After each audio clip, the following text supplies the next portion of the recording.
학생들을 상대로 해서 여러분이 학교에 들어가서 보게 될 첫 번째 시험인 중간고사의 시험지 분석을 시작해 보도록 하겠습니다. 준비되셨죠? 자, 우리가 첫 번째로 만나볼 지문은요. 지금 통합사회 1단원에서 나오는 다양한 관점에 관련된 문제예요.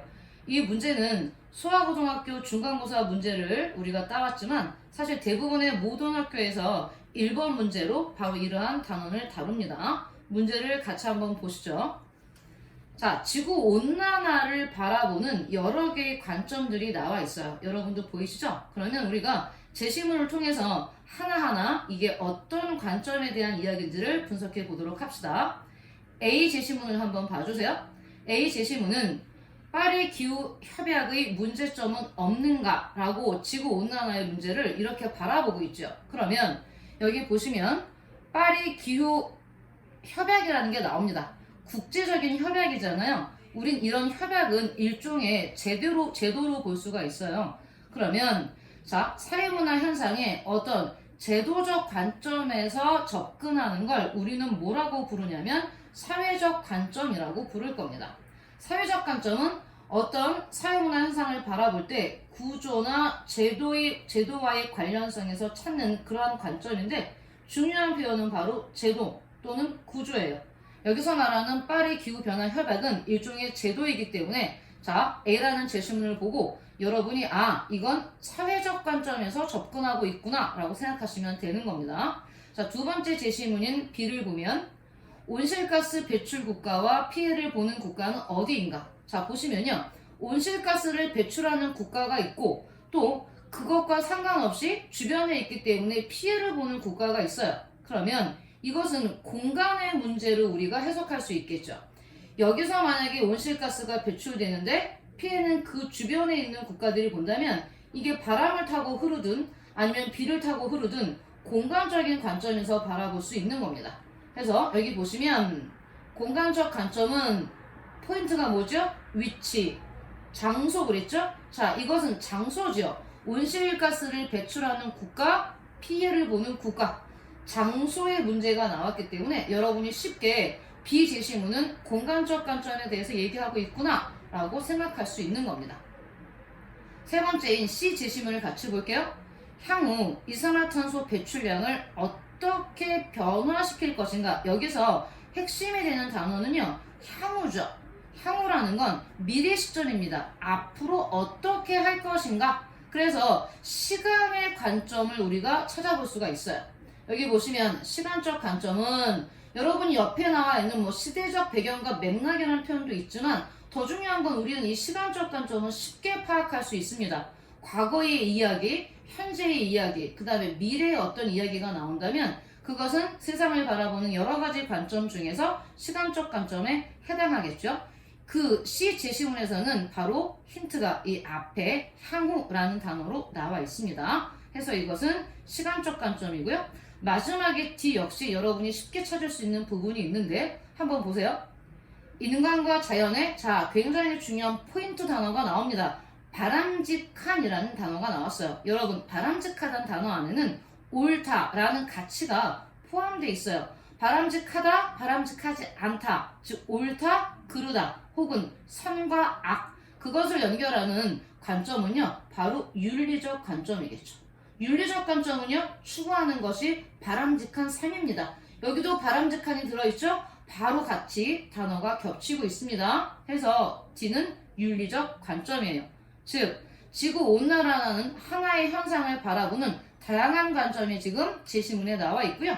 이제 여러분이 보기로 가시면 각각의 제시문들과 선택지를 우리가 연결하면 되겠죠. 첫 번째 기억, 갑은 공간적 맥락을 간과한 정책을 수립할 것이다. 자, 이 사람이 지금 갑이라고 한다면 공간적 관점이 여기 들어있잖아요. 그렇죠? 분명히 공간적 관점이 있기 때문에 그러한 맥락을 간과하지 않을 겁니다.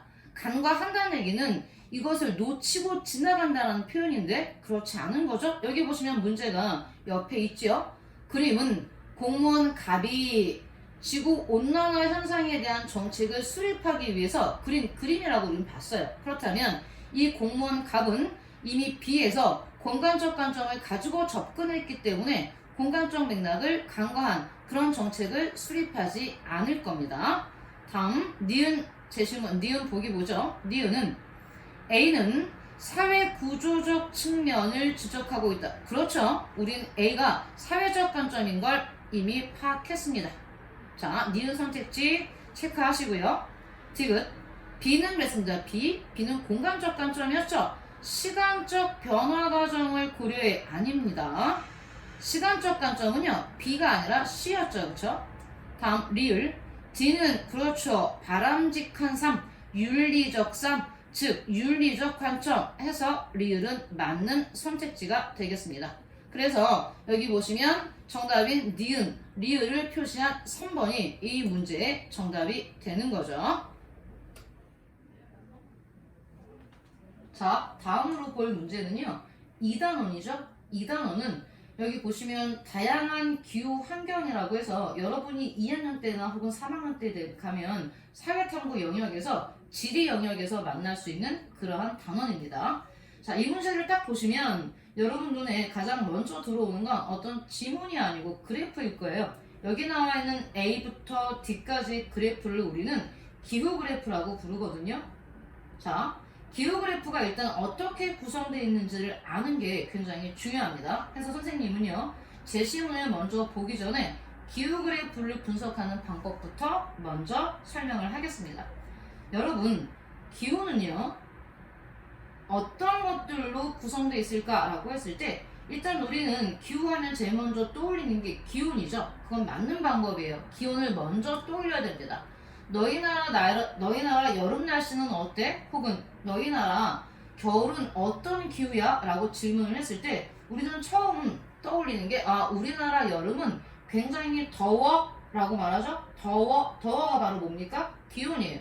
그런데 우리나라 여름은 굉장히 덥고 비도 아주 많이 와 라고 말합니다. 비가 아주 많이 와. 비는 뭐에 대한 설명이죠? 그렇죠. 강수량이에요. 해서 기후라고 하면 기후를 구성하는 가장 중요한 요소 두 가지가 바로 기온과 강수량입니다. 해서 기후 그래프도요. 기온과 강수량으로 구성되어 있어요. 여기 보시면 여러분의 눈에 보일 때 이 위에 보이는 이런 꺾은 선 그래프가 보이죠? 우리 이걸 꺾은 선 그래프라고 부르고 이게 바로 기온을 표현하는 겁니다.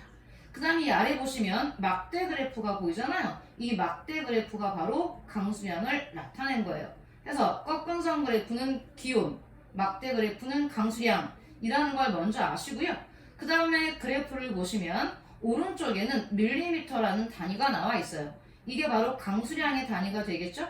그래서 여러분이 만약에 C 그래프에 여기 가로축에는 뭐가 나와 있냐면 달이 나와 있어요. 1월부터 12월, 즉 1년 동안의 기온값과 강수량 값을 표현한 게 바로 기후 그래프입니다. 자, 오른쪽에는 밀리미터가 있기 때문에 여러분이 만약에 이 C라는 지역에 12월달 강수량이 알고 싶으면 이렇게 오른쪽 옆으로 가서 읽으시면 됩니다. 여기가 100mm이니까 이쯤 되느냐? 50mm. 이 지역은 12월달에 평균 강수량이 약 50mm가 되겠구나 라고 파악하시면 되는 거고요. 자, 여러분이 기온을 읽을 때는 자, 이쪽에 보면 왼쪽에 섭씨 몇 도라고 나와 있죠? 이게 바로 기온을 표시하는 거니까 만약에 이 C 지역의 7월달 기온을 알고 싶다? 그럼 여러분이 이렇게 왼쪽으로 가서 기온을 읽어주시면 됩니다. 가장 더운 달 7월달의 평균 기온이 이 지역은 약 18도 또는 19도 정도 되겠죠? 이렇게 기후 그래프를 보는 법을 알고 나면 이제 이 문제의 반은 해결이 된 겁니다. 그러면 이제 제시문을 볼 차례겠죠? 그러면 이 제시문을 읽으면서 여기서 나와 있는 힌트들을 가지고 이게 무슨 기후지? 라는 걸 알 수 있으면 문제는 아주 쉽게 풀어집니다. 같이 한번 보시죠. 제시문 크레타섬. 자, 크레타섬만 읽어도 끝나는 사람들이 있어요. 크레타섬은 그리스에 있는 아주 유명한 섬이죠. 우리가 역사 속에서 더 쉽게 발견할 수 있는 섬입니다. 크레타 문명 같은 게 있었죠. 자, 그런데 어떤 친구는 크레타 섬을 읽고 아직까지는 모르겠어요 하면 그 뒤에 아주 결정적 힌트가 나와 있습니다. 여러분, 올리브. 자, 우리는 초등학교 때부터 이 올리브라는 작물을 올리브라는 작물은요 뭐와 함께 외우냐면 올리브, 포도, 오렌지, 레몬, 코르크 한 세트죠. 포도, 올리브, 오렌지, 레몬, 코르크. 얘네들의 공통점은 굉장히 건조한 여름을 견딜 수 있는 작물들입니다. 이런 작물들을 농사 짓는 걸 우리는 수목농업이라고 부르고요. 수목농업하면 어떤 기후에서 하는 농업이다? 그렇죠. 지중해성 기후입니다. 자, 지중해성 기후는요, 굉장히 독특한 기후예요. 대부분의 모든 나라들, 모든 지역은요, 보통 비가 많이 오는 시절을 우리는 우기라고 부르고요. 비가 적게 오는 시절을 건기라고 부르는데, 지구상의 대부분의 나라들을 보면 건기와 우기가 뚜렷한 나라들, 지역들 중에서 건기는 대부분이 겨울입니다. 즉 겨울이 건기고요. 대부분은 우기라고 하면 여름이 우기거든요. 그런데 이 지중해성 기후는 굉장히 독특한 기후예요. 선생님이 독특하다고 표현했으니까 여러분은 이게 뒤바뀐 기후입니다. 건기와 우기의 계절이 뒤바뀌어 있는 게 바로 지중해성 기후죠. 자, 이 지역은요, 여름이 바로 뭐가 되냐면 건기가 되죠. 여름 건기, 여름에 건조한 기후구나 해서 지중해성 기후가 나타나는 지역에서는요, 여름에 기온은 높은데 비가 적게 오기 때문에 그 적은 강수량을 가지고도 견딜 수 있는 작물들, 포도, 올리브, 오렌지, 레몬, 코르크. 그래서 이 첫 번째 문장 올리브에서 이미 힌트가 나왔어요, 여러분. 그래서 가는 지중해성 기후구나 라고 아셔야 됩니다. 그러면 기후 그래프랑 같이 연관시켜서 분석을 해보죠. 여름에 건조하겠습니다. 여름? 그럼 일단 여러분은 기후 그래프에서 뭘 찾아야 되는 거죠? 여름을 찾아야 돼요. 여름이라는 건 기온이 가장 높았을 때, 그건 여러분 상식이 아니면 여러분의 편견일 수 있어요. 보시면 지구를 반으로 나눠서 적도가 있고요. 적도 위가 바로 북반구가 되는 거고요. 적도 아래가 남반구가 되는 건데, 우리는 7월과 8월이 여름이죠? 그쵸? 하지만 7, 8월이 북반구의 여름이고요. 남반구한테는 겨울입니다. 그러니까 여러분이 여름을 찾을 때 7월이냐 8월이냐 1월이냐 12월이냐 이런 걸 가지고 찾으시면 안 돼요. 가장 기온이 높은 그 계절을 찾으면 됩니다. 여기 보시면 다행히도 B, C, D 같은 경우는요, 7, 8월이 가장 기온이 높지요? 자, 이때가 다 여름이네요. 그런데 7, 8월이 여름인데 여름의 강수량이 적은 그래프, 상대적으로 B밖에 없죠. C 한번 보세요. C는 7, 8월의 강수량이 1월달이나 12월달보다 강수량이 많지요. 그럼 이런 C 기후 같은 경우는요, 7, 8월, 즉 여름에 바로 우기가 되는 겁니다. 우기, 비가 많이 오니까요. 얘는 지중해성 기후가 아니죠. D 같은 경우는 거의 강수량이 보이지 않죠. 강수량이 바닥에 깔려있죠. 이러면 이것은 건조기후가 되는 겁니다. 자, A 같은 경우는요, 7, 8월에도 강수량이 많고 12월 달에도 강수량이 많은데 얘는 12월에 강수량이 더 많습니다. 그죠? 선생님, 이것도 여름의 건기가 아닐까요? 얘는 건기라고 말하기에는 강수량이 7, 8월에 너무 높아요. 100mm가 훨씬 넘어버립니다. 얘 같은 경우는 12월보다 7, 8월에 강수량이 적다고 해서 이걸 건기라고 부르긴 힘들죠. 얘가 눈에 확 띄죠? 7, 8월이 여름인데 강수량이 적어. 이게 바로 여름 건기 지중해성 기후의 기후 그래프가 되는 겁니다. 해서 여러분 가는요, B랑 연결시키면 되겠죠. 일단 선생님이 여기다 B라고 써놓을게요. 물론 그 뒤에 보시면 지중해성 기후의 특징들이 잘 나와 있습니다. 다음 나를 한번 볼게요. 이곳 배도인들은 배도인만 보고도 힌트가 될 수 있지만 더 읽어볼게요. 모두 검은색의 옷을 입고 다닌다. 검은색 옷을 입으면 옷 안의 온도가 더 높아지지만 이때 데워진 공기는 옷 위로 빠져나가고 외부의 공기가 옷 아래를 통해 들어온다고 한다. 이 과정에서 땀이 증발되면서 그랬습니다. 옷 안의 온도를 낮춰 몸을 시원하게 해주는 것이다. 힌트는요, 앞에도 있지만 뒤에도 또 있죠? 그래서 이들은 온몸을 감싸고 통풍이 잘 되는 검은색 옷을 입고 다닌다. 사막입니다, 여러분. 사막을 표현하고 있어요.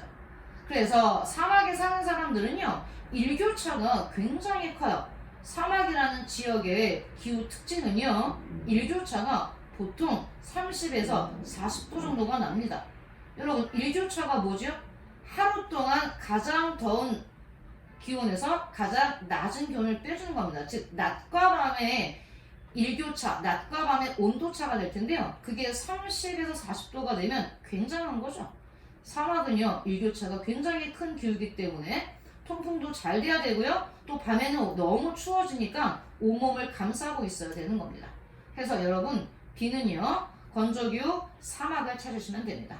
사막은 너무 찾기 쉽지요? 아래에 있는 A부터 D까지의 기후 그래프 중에서 건조기후의 기후 그래프, 강수량이 거의 바닥에 깔려있는 D를 찾으시면 되는 겁니다. 해서 B와 D, B와 D로 연결되어 있는 선택지는 3번이죠. 해서 정답은 3번 하시면 되겠습니다. 자, 우리가 다음으로 볼 문제는요, 통합사회 4단원에 나오는 기본권에 관련된 그러한 문제입니다. 먼저 문제를 같이 보죠. 다음은 우리나라 고대 삼국시대에 실시한 정책들이다. 이 정책의 목적과 가장 가까운 기본권에 대한 설명으로 옳은 것은 그랬습니다. 기본권을 물으면서 삼국시대의 예를 들었죠? 같이 한번 제시문을 볼까요? 첫째, 어려운 시기 궁핍한 백성들에게 국가가 비축한 곡식을 나누어주는 제도이다. 여러분, 이 제도를요, 여러분이 이게 무슨 제도인지 기억해나고 맞추는 건 중요한 문제는 아닙니다, 여기서. 하지만 그래도 우리는 한번 보죠. 고대 삼국시대라고 했으니까 이건 고구려의 진대법 같은 진대법이죠. 다음, 자연재해 등의 피해를 입은 백성에게 세금을 감면해주는 제도가 있었다. 여러 나라에서 삼국시대 여기저기서 이러한 제도가 있었다는 얘기입니다. 셋째, 네 가지 구휼이라 해서 호라비, 과부, 고아, 노인. 자, 이들의 공통점이 뭡니까? 그쵸? 자체적으로 생활이 어려운 사람들이잖아요. 이런 사람들에게 재물을 제공해 주었다.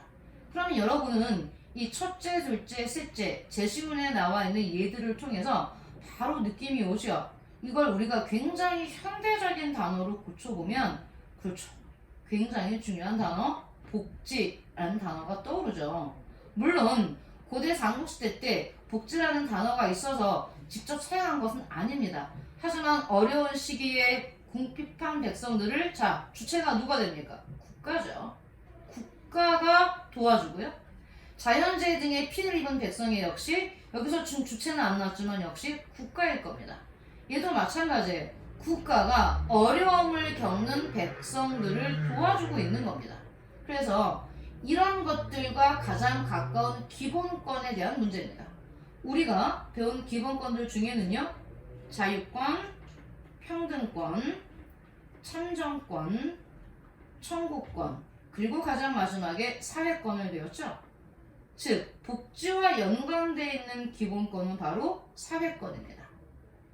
사회권은요, 우리가 배웠던 기본권들 중에서 가장 역사가 짧은 기본권, 바꿔 말하면 가장 최근에 등장한 기본권, 즉 20세기 현대에 등장한 기본권이었습니다.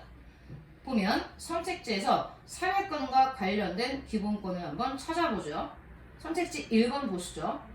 영국에서 발생한 차치스트 운동. 자, 차치스트 운동은요, 영국의 노동자들이 우리한테도 선거에 참여할 수 있는 참정권, 좀 더 구체적으로 말하면 선거권을 줘 라고 하면서 벌인 운동이었습니다. 선거권 쟁취 운동이었고요. 선거권과 관련된 기본권은 바로 참정권이죠. 그래서 선택지 1번은요, 참정권과 관련된 선택지입니다. 그러니 아니죠? 2번, 국가의 의사결정에 적극적으로 참여할 수 있는 권리다. 자, 2번 선택지는 본격적으로 참정권 그 자체에 대해서 설명하고 있습니다. 2번 선택지는요, 참정권에 대한 의미 설명입니다. 아니죠? 3번, 프랑스 혁명, 영국 혁명, 미국 혁명. 자, 우리는 이 세 개를 3대 시민혁명이라고 말하는데, 자, 근대 일어났던 이 3대 시민혁명에서 대두된 권리는요, 그렇죠, 자유권입니다. 자유권. 우리는 기본권 중에 자유권이 역사가 가장 오래된 기본권이라고 외우잖아요. 그 이유가 바로 시민혁명 때 가장 먼저 대두된 권리이기 때문입니다. 역시 아니죠? 4번 선택지요. 다른 기본권이 침해되었을 때 이를 구제하도록 요구하는 권리이다. 자, 4번 같은 기본권은요. 이 기본권, 답은요. 청구권인데 청구권은 어떤 특징을 가지고 있죠?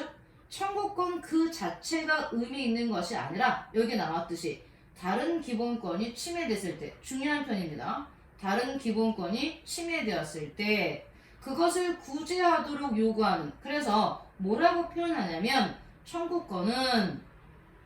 청구권은요 수단적 기본권 다른 기본권을 지키기 위한 도구적 기본권 이런 표현을 쓰죠.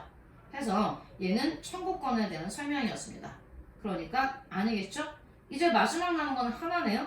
5번이 정답이고요. 5번이 바로 사회권과 관련된 선택지인데 굉장히 중요한 부분이 여기 나와 있습니다. 바이마르 헌법.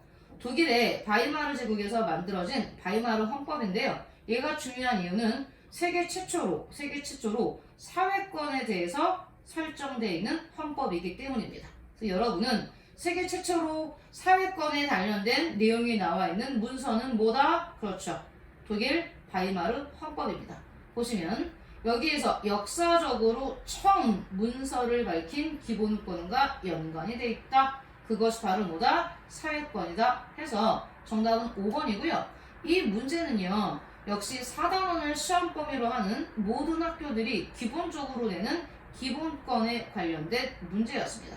여러분이 기본권을 공부하실 때는요. 각각의 기본권들의 뜻부터 시작해서 특징들을 꼼꼼하게 외워두시는 게 이 문제를 푸는 키포인트가 되겠죠?